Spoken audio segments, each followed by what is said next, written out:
Bonjour à tous, bienvenue à cette nouvelle émission de Sian Télé. Sian, c'est le salon des partenaires de l'industrie du Grand Sud. On va s'intéresser aujourd'hui à l'innovation dans l'industrie du futur et on va parler de réalité augmentée avec notre intervenante du jour, Anna Montréal. Bonjour. Bonjour. Vous êtes responsable de l'activité IAR dans la société Cirea Group. Alors IAR, cela veut dire? Ça veut dire, en anglais, Industrial Augmented Reality. Ok, donc on va parler de réalité augmentée avec vous, réalité virtuelle augmentée, et de ce que cela peut apporter dans l'industrie, puisque votre entreprise, qui est le groupe Cirea, qui compte à peu près une quarantaine de salariés, et dont le siège est basé à Castres, c'est en Midi-Pyrénées, eh bien Cirea a décidé de se lancer dans des logiciels de réalité augmentée pour tout ce qui est solutions automatisées, c'est bien ça? Oui, ce qu'il faut comprendre, c'est que Cirea, on est un groupe qui date de 1994. C'est-à-dire qu'on a plus de 20 ans d'expérience dans le domaine de l'automatisme et le contrôle. Donc on fabrique nos propres automates et notre propre logiciel. Et à partir de ça, on a trouvé cette opportunité d'amener cette technologie aussi dans le domaine de l'industrie. Alors la réalité augmentée, pour moi, ça marche surtout dans les jeux vidéo, par exemple. Oui, c'est ça. Ce qu'il faut comprendre aussi, c'est que la réalité augmentée, c'est un mélange entre le monde virtuel et le monde réel. C'est pour ça que ça s'appelle réalité augmentée.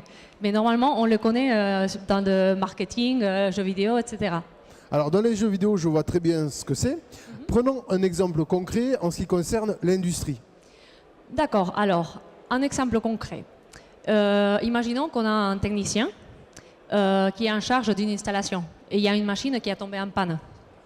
Donc, ce technicien, il peut aller avec ce smart glass ou son smartphone ou une tablette devant une machine avec notre logiciel. Et à ce moment-là, notre logiciel il va reconnaître la machine, l'armoire électrique par exemple, et il va avoir de suite automatiquement l'information nécessaire pour pouvoir faire cette intervention. C'est-à-dire, il ne doit pas aller chercher au bureau ou n'importe où, par exemple, le schéma électrique, l'ordre de travail. Non, il va automatiquement recevoir sous forme des étiquettes virtuelles, placer exactement là où il a besoin, toute l'information.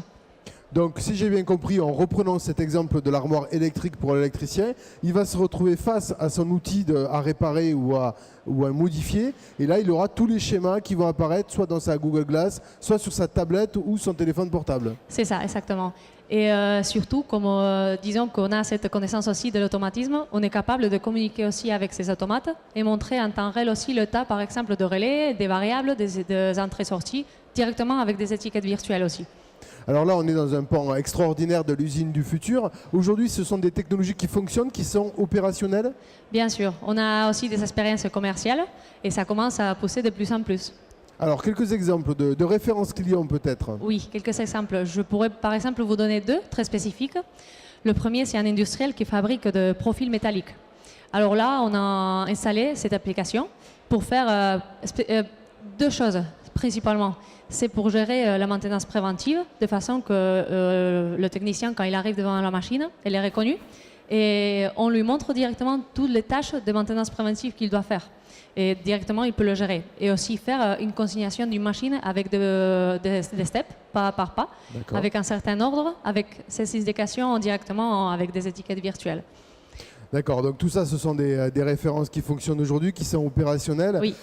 Si on doit revenir aujourd'hui à comment ça peut évoluer, comment vous voyez les choses évoluer pour la réalité augmentée? Oui.